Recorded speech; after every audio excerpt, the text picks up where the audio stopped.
Imaginez que vous êtes invité dans le restaurant de votre plus grand désir, enfin celui que vous attendez depuis longtemps, et que vous allez pouvoir prendre un des mets, un des plats que vous vous réjouissez, dont vous avez rêvé. Vous le voyez, ce restaurant? Ou vous voyez ce plat? Je sais que votre horloge biologique est déjà à midi moins quart, vu la pendule qui n'a pas changé, donc peut-être que vous avez faim, mais j'espère pas trop faim. Mais imaginez que vous allez avoir voilà, le plat que vous préférez. C'est un peu ce que nous allons découvrir ce matin dans la parole, qui est notre plat du matin.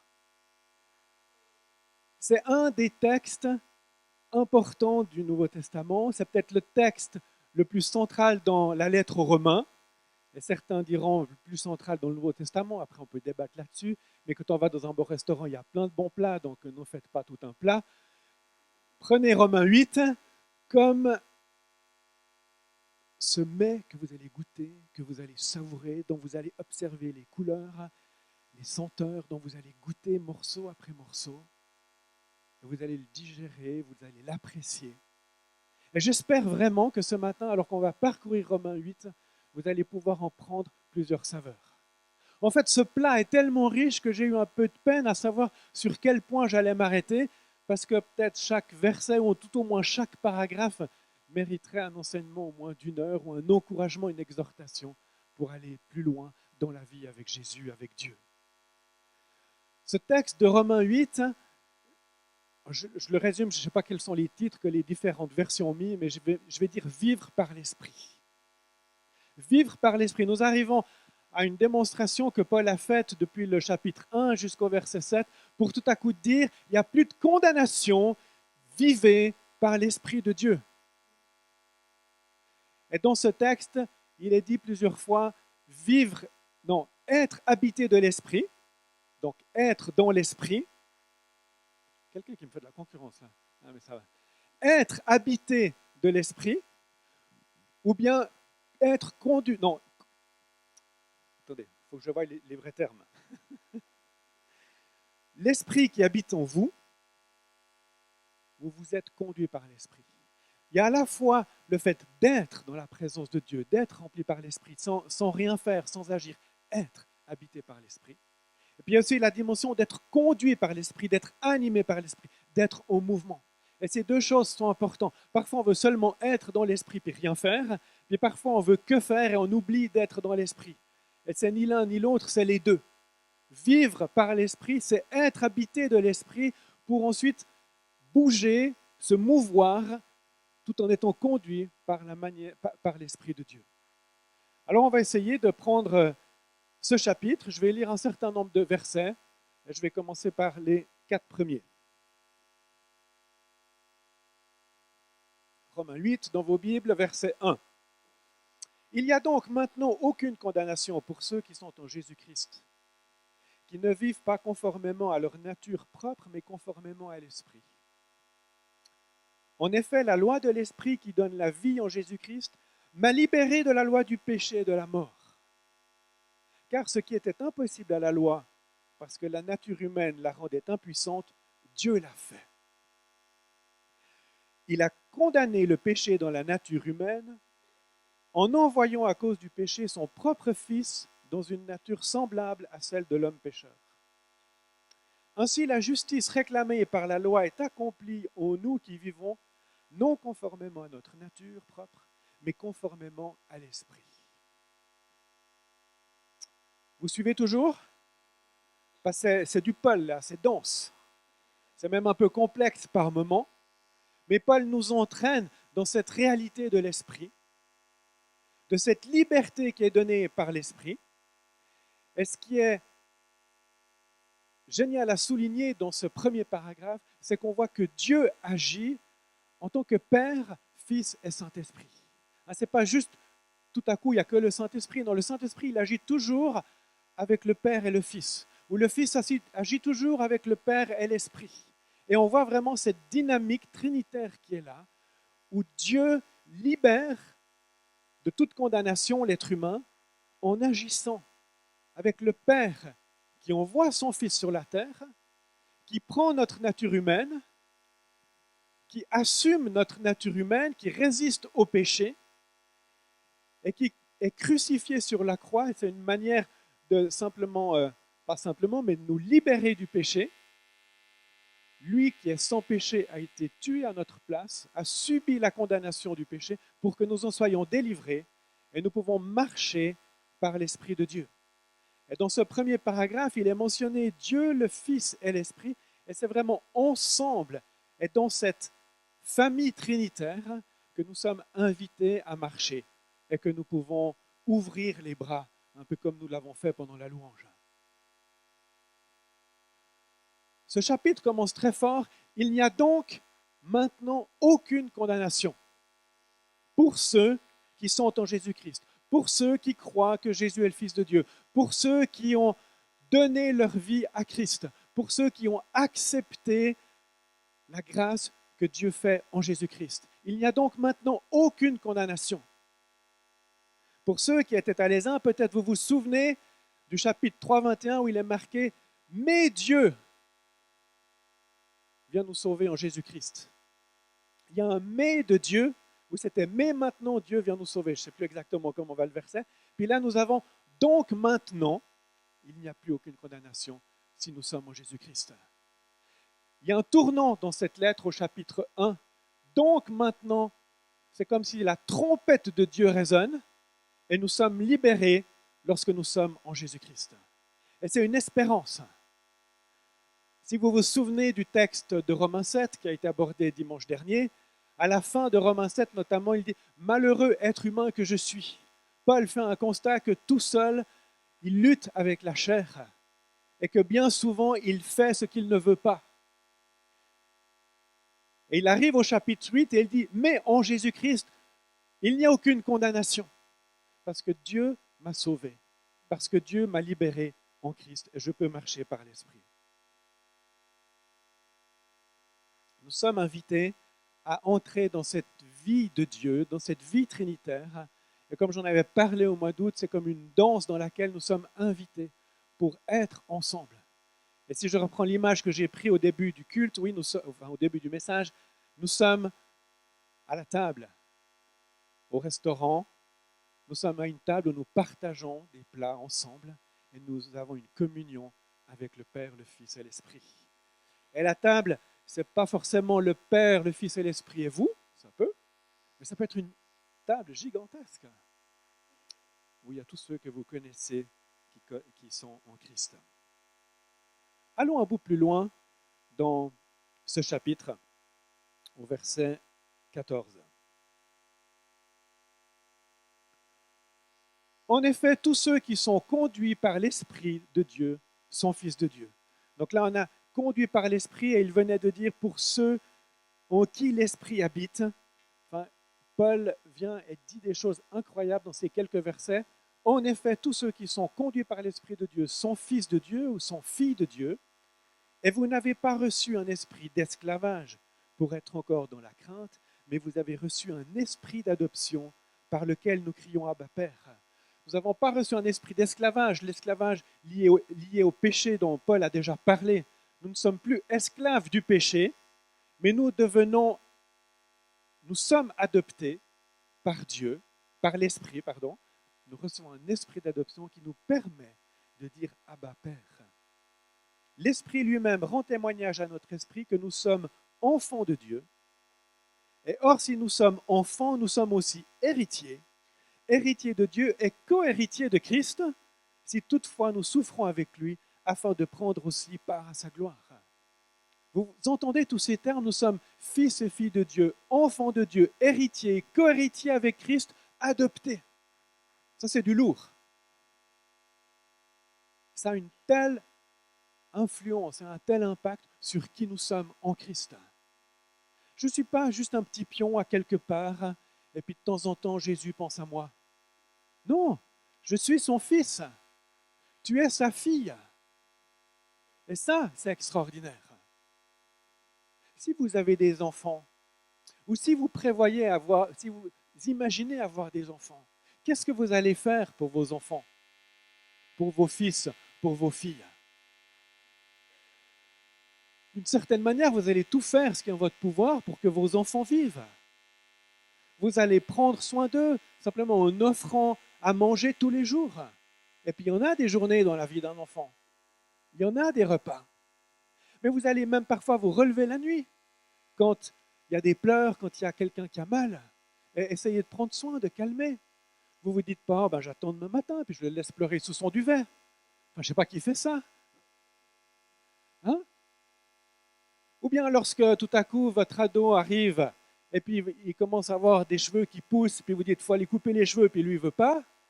Est-ce que vous allez lui dire, ben, tu vas vivre dans la maison d'à côté?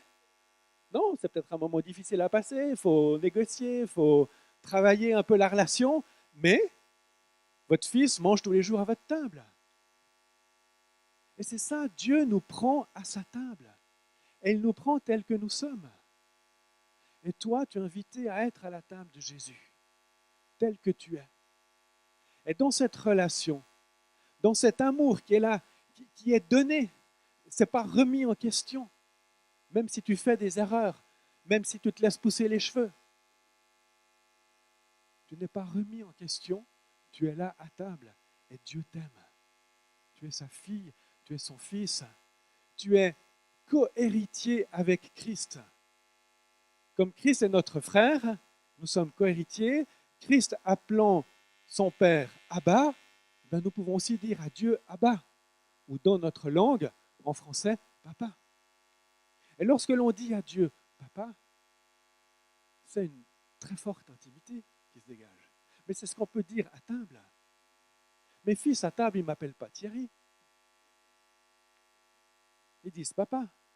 Depuis qu'ils pouvaient parler, mais ils le disent encore aujourd'hui, alors qu'ils sont adultes ou que même l'un d'entre eux est déjà papa. C'est quelque chose qui reste, une intimité qui est là. Et nous sommes invités à aller juste dans cette intimité et de dire à Dieu, Papa. Est-ce que tu peux dire à Dieu, Papa? Je sais que beaucoup le peuvent. Et en même temps, peut-être que là, en m'écoutant, certains ont le cœur qui se plisse ou qui se froisse parce que vous dites, j'aimerais, mais avec l'image du Père terrestre que j'ai eu, j'arrive pas. Et c'est des choses qui arrivent, évidemment. Suivant ce qui s'est passé avec le Père terrestre, c'est très difficile de dire Papa à Dieu. Néanmoins, tu es à cette table et il t'invite à aller plus loin dans cette relation. Et ça va peut-être prendre du temps, plusieurs repas, pour développer une relation où le papa peut s'exprimer. Et tout à l'heure, on va prier. J'ai envie de prier pour ceux qui, justement, ont le cœur qui se froisse lorsqu'ils pensent à dire à Dieu, Papa. Parce que par l'Esprit de Dieu, il y a des choses qui peuvent se défroisser. Peut-être que ça se défroissera aussi en ayant des entretiens pastoraux ou psychologiques ou d'autres, suivant les blessures qui ont pu être là. Mais il y a une invitation à s'asseoir à cette table et à bénéficier de la présence de Dieu, Père, Fils et Esprit. Juste dans cette intimité de pouvoir dire Papa.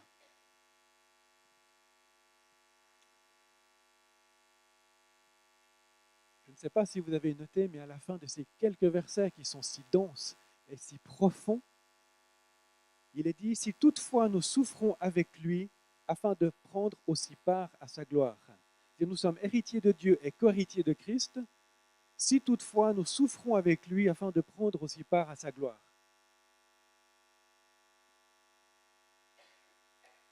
Et étonnamment, juste là, Paul glisse la notion de souffrance. Et c'est important de le noter. Et il va en parler beaucoup dans la suite de ce chapitre.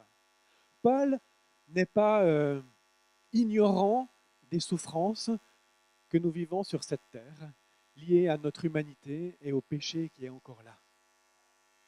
Paul sait que dans la vie, il y a des souffrances, même lorsque nous sommes à cette table avec le Père, le Fils et l'Esprit.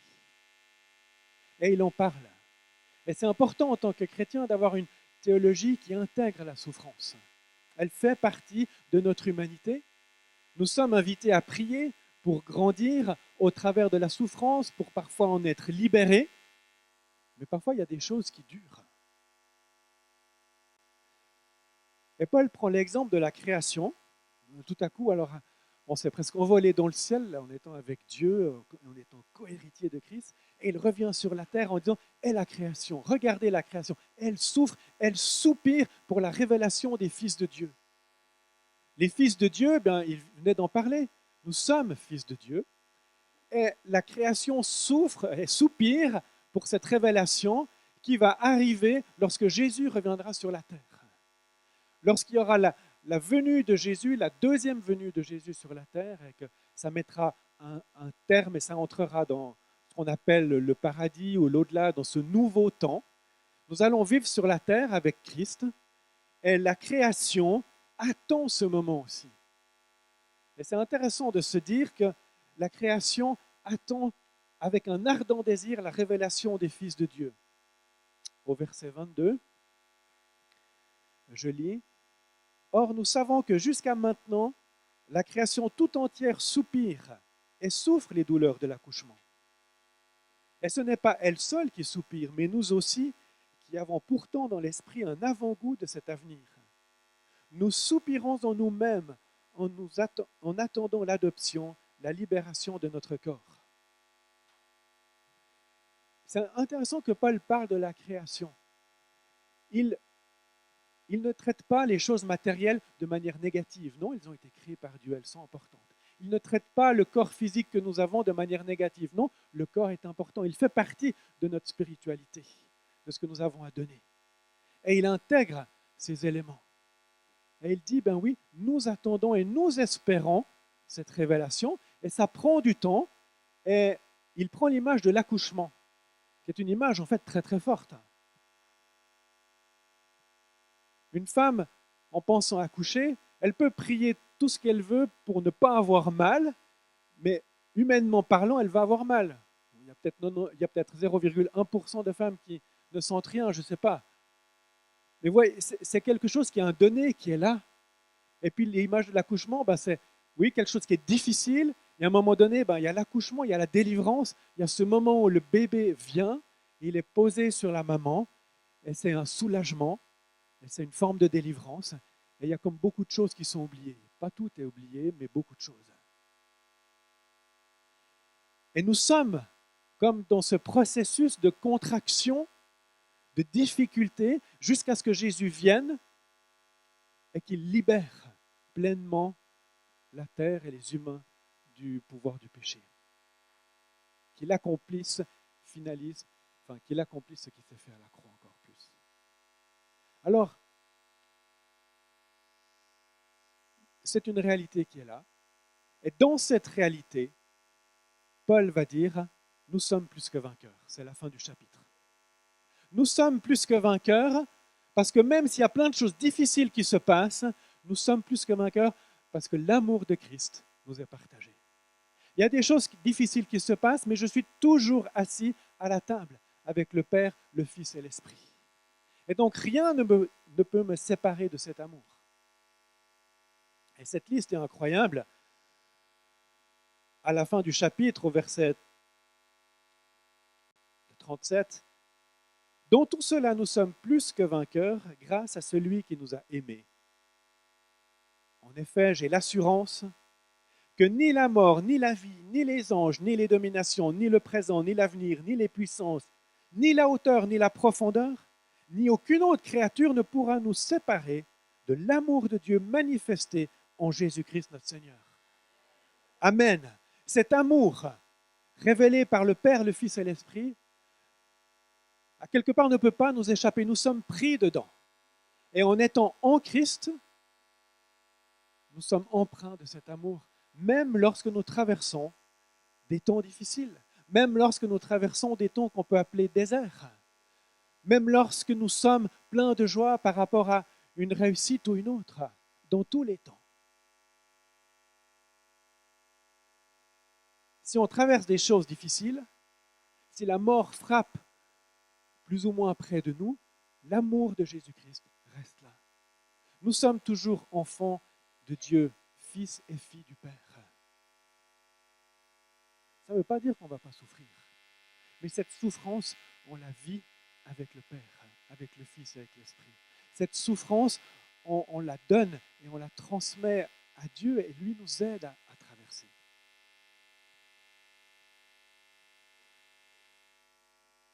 Paul fait toute une longue liste, ni la vie, ni les anges, ni les dominations, ni le présent, ni l'avenir. Cette liste, on peut la faire des fois avec des mots plus précis par rapport à nos situations. On peut dire ni le mépris de mes collègues ou de mes collaborateurs, de mon équipe parce que je crois en Jésus, ni la distraction des réseaux sociaux dans laquelle je me perds trop souvent, ni la peur du lendemain ou la peur de la fin du mois, ni l'incompréhension de ma famille sur mon chemin de foi, ni rien ne me sépare de l'amour de Christ. Toutes ces choses que j'ai mentionnées, elles peuvent être lourdes par moments. Elles peuvent être oppressantes. Elles peuvent même déstabiliser, questionner la foi. Mais l'amour manifesté en Jésus-Christ reste.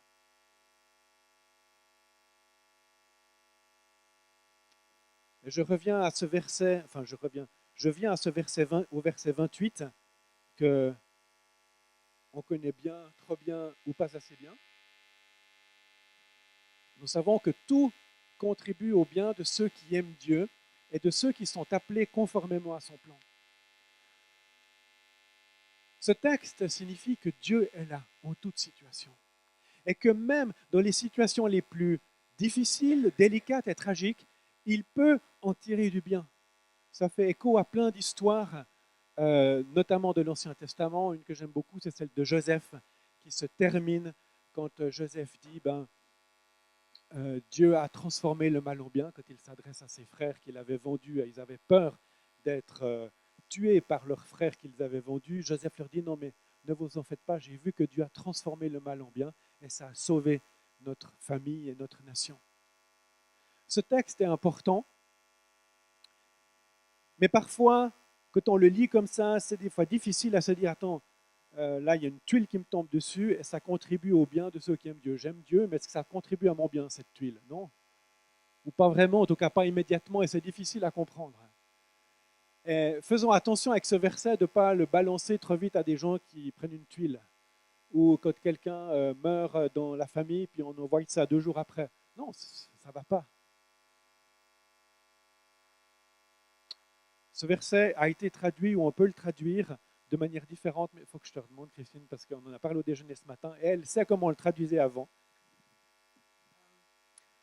En toute chose, Dieu travaille au bien avec ceux qui aiment Dieu. En toute chose, Dieu travaille au bien avec ceux qui aiment Dieu. Ce qui est un peu moins plaqué comme ça, que cette chose-là, ce décès, cette maladie contribue au bien, ce qui peut être un peu choquant.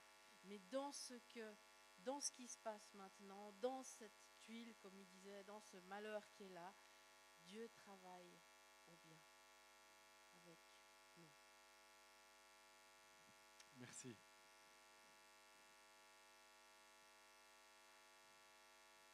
Voyez la richesse de ce restaurant auquel vous avez été invité au début. Et on n'a encore pas fait toute la carte. Il faudra y revenir une autre fois. Cette semaine, prenez le temps de le lire et de méditer, de prendre les questions que nous vous avons envoyées, d'en discuter dans les groupes de maison. Je crois qu'il y aura des choses très riches à partager. Et laissez-vous entraîner dans cette liberté que Jésus nous donne. Nous ne sommes plus attachés ou liés par le péché, nous sommes libres en Christ, libres d'être en relation avec Dieu, avec le Père, le Fils et l'Esprit, et ainsi libres d'être en relation les uns avec les autres. Et nous pouvons aller plus loin.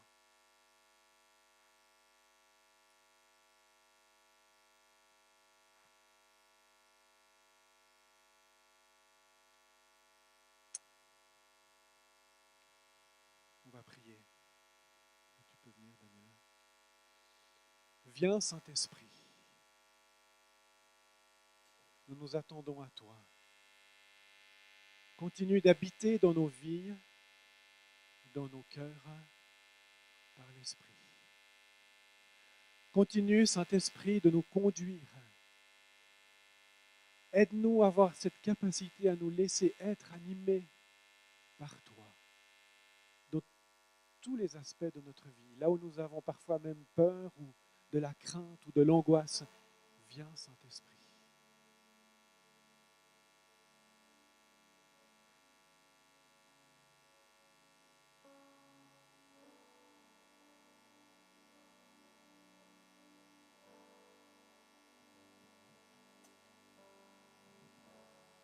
J'aimerais faire un appel tout d'abord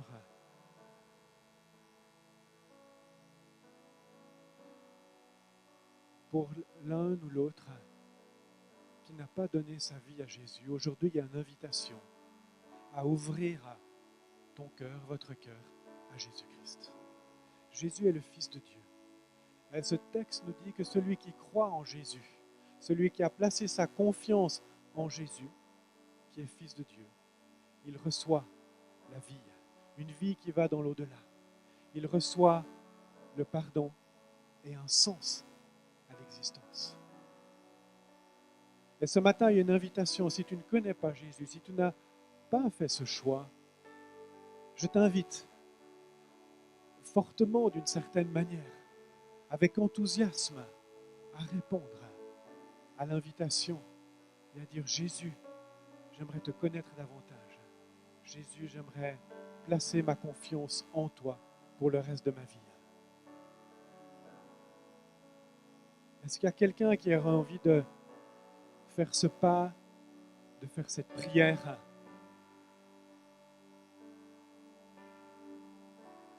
Est-ce que si quelqu'un a envie de le faire, qu'il lève la main?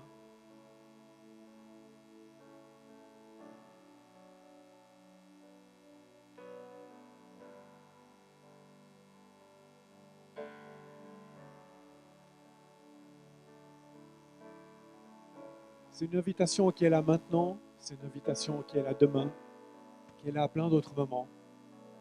Si pendant la semaine ou dans les semaines à venir, vous avez envie d'en savoir plus, vous avez envie de faire ce pas, parlez à un des responsables de la paroisse, de l'Église. On sera heureux de vous accompagner. J'aimerais vous inviter à vous lever.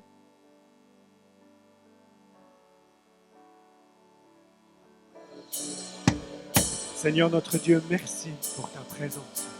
Merci parce que dans ta présence, nous sommes transformés. Merci parce que nous sommes rejoints et que ta parole se déguste et nous pouvons ensemble l'apprécier. Seigneur, je prie que tu nous conduises dans ce temps maintenant. Et oui, je fais un appel maintenant pour ceux, lorsque j'ai parlé du fait de s'adresser à Dieu le Père avec ce mot intime, Papa, et ceux pour qui ça a peut-être été difficile de l'entendre ou de se dire « Ah, mais je ne peux pas faire ça », je vous invite à venir devant et j'aimerais prier pour vous comme une étape dans ce rapprochement que vous pouvez vivre avec le Père Céleste. Parce qu'il y a une telle grâce de pouvoir appeler Dieu, le Dieu de l'univers, le Créateur, de pouvoir l'appeler Papa. Et ça conduit à une telle intimité. Et si votre cœur est blessé, si votre cœur est abîmé par ce que vous avez vécu sur la terre dans votre relation avec votre Père terrestre ou d'autres manières qui vous empêchent d'appeler le Père Céleste Papa, venez devant. Et j'aimerais prier pour vous pour que la transformation que le Saint-Esprit veut opérer dans votre cœur continue et que dans cette présence de Dieu par le Saint-Esprit, il y ait des choses qui se passent. Et si vous le souhaitez, je vous invite à venir devant maintenant.